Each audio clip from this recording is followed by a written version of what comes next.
इस बीच अमेरिका के राष्ट्रपति जो बाइडेन ट्रेन से अचानक यूक्रेन की राजधानी कीव पहुंच गए और जो बाइडेन के यूक्रेन पहुंचते ही इस बात की अब पूरी संभावना हो गई है जो ये सालाना जश्न ऐसे ही नहीं मनेगा, ये युद्ध लंबा खींचने वाला है।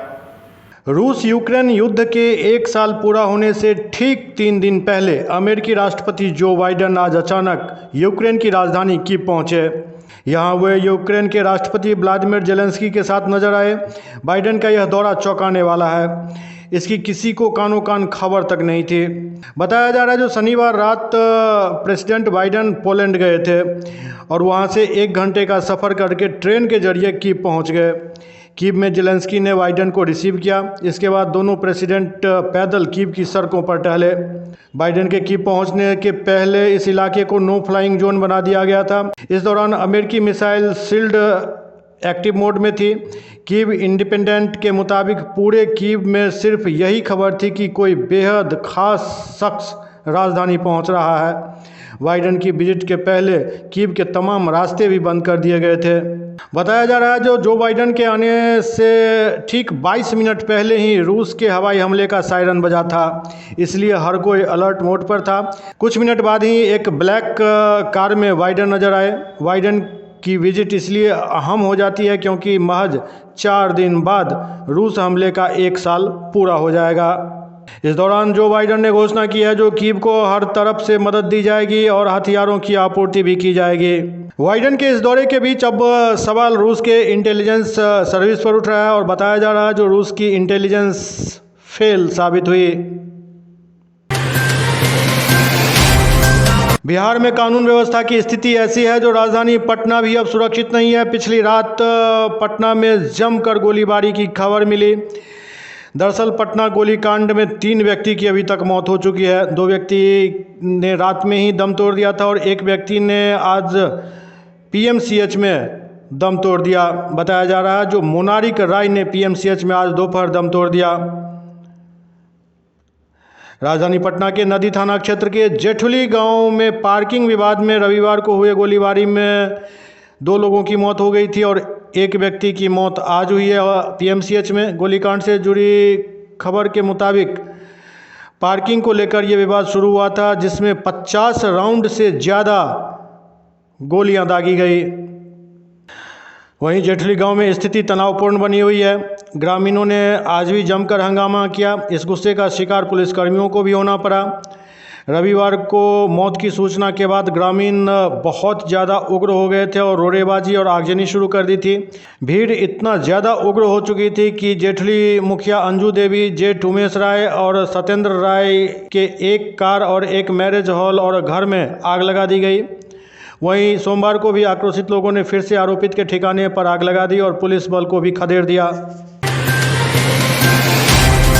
हैदराबाद से चेन्नई जा रही फ्लाइट में बम की सूचना मिलने पर इमरजेंसी लैंडिंग करानी पड़ी। लखनऊ के चौधरी चरण सिंह एयरपोर्ट पर फ्लाइट की इमरजेंसी लैंडिंग कराई गई। बम की सूचना देने वाले को पुलिस ने हैदराबाद से गिरफ्तार कर लिया है। दरअसल हैदराबाद से चेन्नई जा रही फ्लाइट में बम की सूचना मिलने पर इमरजेंसी लैंडिंग कराई गई है। लखनऊ के चौधरी चरण सिंह एयरपोर्ट पर यह इमरजेंसी लैंडिंग करवानी पड़ी। बम निरोधक दस्ता को सूचना दी गई। वहीं पुलिस ने बम की सूचना देने वाले व्यक्ति को हैदराबाद से गिरफ्तार कर लिया है। झारखंड हाईकोर्ट के 14वें चीफ जस्टिस के रूप में संजय कुमार मिश्रा ने आज शपथ ली। राज्यपाल सीपी राधाकृष्णन ने उन्हें राजभवन में बिरसा मंडप में शपथ दिलाई। इस समारोह में सीएम हेमंत सोरेन भी उपस्थित थे। शपथ ग्रहण के बाद चीफ जस्टिस ने कहा कि गरीब तबके के लोगों और पिछड़ों को न्याय दिलाना मेरी प्राथमिकता में रहेगी। चीफ जस्टिस संजय कुमार मिश्रा ने पुराने केस को ज़्यादा महत्व देने की बात कही। उन्होंने कहा कि गरीब तबके के लोगों और पिछड़ों को न्याय दिलाना ही सबसे ज़्यादा महत्वपूर्ण है मेरे लिए। वहीं चीफ जस्टिस ने पत्रकारों से बातचीत के अंत में जय मातृभूमि जय झारखंड कहा। महाराष्ट्र से विदा हो चुके पूर्व राज्यपाल भगत सिंह कोश्यारी का कार्यकाल काफी विवादों में रहा। आज उन्होंने अपने विवादों पर भी प्रतिक्रिया दी। इस दौरान उन्होंने पूर्व मुख्यमंत्री उद्धव ठाकरे, शिवसेना, राष्ट्रवादी पार्टी, कांग्रेस पार्टी प्रमुख शरद पवार समेत कई नामों पर खुलकर चर्चा की। उन्होंने उद्धव ठाकरे को संत आदमी बताया। एक इंटरव्यू के दौरान जब विवादों को लेकर सवाल किया गया तो कोश्यारी ने कहा, अगर आप जनमत कराएंगे तो महाराष्ट्र में भगत सिंह के चाहने वाले न चाहने वालों से ज़्यादा मिलेंगे। कार्यकाल के दौरान उन्होंने किसी तरह के दबाव से भी इनकार किया। उन्होंने कहा, जो मेरे पर दबाव की तो बात ही मत बोलो। भगत सिंह पर दबाव होता है क्या? कभी दबाव देखा आपने मेरे ऊपर? कहाँ से दबाव होता है? कोश्यारी ने कहा, जो उद्धव तो संत आदमी है, वह कहाँ राजनीति में फंस गए। आप जानते हैं कि क्या किस ढंग से फंसे। चिट्ठी लिख रहे हैं 5 पेज की, इसलिए बोल रहा हूं आपको। अगर आदमी सीधा नहीं होता, सज्जन नहीं होता, राजनेता होता, शरद पवार जैसे ट्रिक जानता होता, अनुभव होता, तो ऐसे लिखता क्या। राजनेताओं के संबंध में उन्होंने कहा, मेरे संबंध बहुत अच्छे थे, पर उनके सलाहकार कौन थे? उनके यही विधायक सब आकर कहते थे कि आप बचाइए हमको, उद्धव शकुनी मामा के चक्कर में फंस गए हैं। पता नहीं कौन था शकुनी मामा उनका। इंटरव्यू के दौरान जब पूर्व राज्यपाल से पूछा गया कि पवार ने प्रधानमंत्री नरेंद्र मोदी से आपकी शिकायत की थी, इस पर उन्होंने कहा, जो देखो शरद पवार विरोध में हैं, वो मेरी शिकायत क्या करेंगे। हो सकता है कुछ और भी कह कर आए हों। म्यूनिक काउंसिल में भारत के साथ जर्मनी खड़ा हुआ। दरअसल भारत के विदेश मंत्री एस जयशंकर ने पिछले दिनों कहा था, जो यूरोप की समस्या दुनिया की समस्या नहीं। जर्मन चांसलर बोले, हम इससे सहमत हैं। जर्मनी के म्यूनिक शहर में हुई सिक्योरिटी काउंसिल में चांसलर ओलोफ सोल्ज ने भारतीय विदेश मंत्री एस जयशंकर के 9 महीने पुराने यूरोपियन माइंडसेट वाले बयान पर सहमति जताई। उन्होंने कहा, जयशंकर की विचारधारा में बदलाव वाली बात में दम है। दरअसल जून 2022 में विदेश मंत्री एस जयशंकर ने यूरोप के स्लोवाकिया में कहा था, उन्होंने कहा था, जो यूरोप को इस मानसिकता से बाहर निकलना होगा कि यूरोप की समस्या दुनिया की समस्या है, लेकिन दुनिया की समस्या से यूरोप को कोई लेना देना नहीं है। जर्मन चांसलर ने कहा, विदेश मंत्री एस जयशंकर के इस बयान को इस साल की म्यूनिक सिक्योरिटी काउंसिल की रिपोर्ट में शामिल किया गया है, क्योंकि अगर बड़ी ताकतें इंटरनेशनल रिलेशंस को अपने मुताबिक ढालना चाहती है तो यह केवल यूरोप की समस्या नहीं है, सभी देशों के हितों पर मिलकर काम करना होगा। शिवसेना का नाम और तीर कमान मिलने के बाद अब शिंदे गुट ने महाराष्ट्र असेंबली में बने शिवसेना ऑफिस पर दावा ठोका है। शिंदे गुट के विधायकों ने ऑफिस को अपने अधिकार में ले लिया। इस पर उद्धव ठाकरे ने कहा, हमारी पार्टी का नाम और चुनाव चिन्ह छिन गया, लेकिन ठाकरे नाम कोई नहीं छीन सकता। चुनाव आयोग को भंग कर देना चाहिए। उद्धव ने कहा, चुनाव आयोग के फैसले के खिलाफ हमने सुप्रीम कोर्ट का रुख किया है। महाराष्ट्र में जो कुछ चल रहा है, अगर उसे नहीं रोका गया तो 2024 का लोकसभा चुनाव देश का आखिरी चुनाव हो सकता है। इसके बाद यहाँ तानाशाही चलेगी। इधर सुप्रीम कोर्ट में नाम और निशान शिंदे गुट को देने के खिलाफ उद्धव ठाकरे की याचिका पर तत्काल सुनवाई करने से कोर्ट ने इनकार कर दिया। कोर्ट ने कल फिर से याचिका दाखिल करने को कहा है।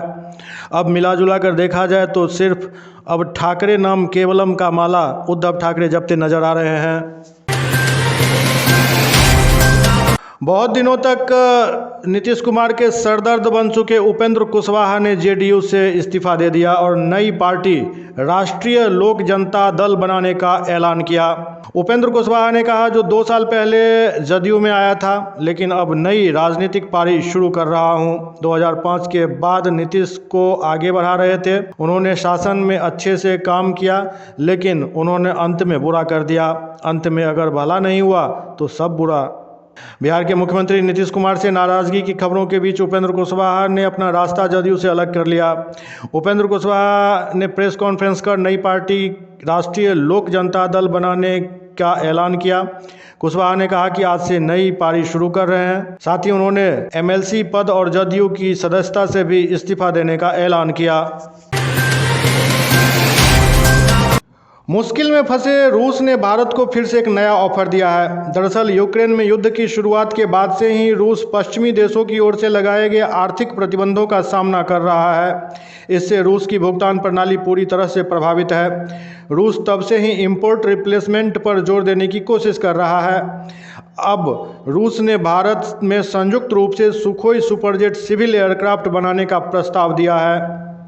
पश्चिमी देशों और अमेरिका की ओर से लगाए गए आर्थिक प्रतिबंधों के कारण रूस की मुश्किलें दिन प्रतिदिन बढ़ती जा रही हैं।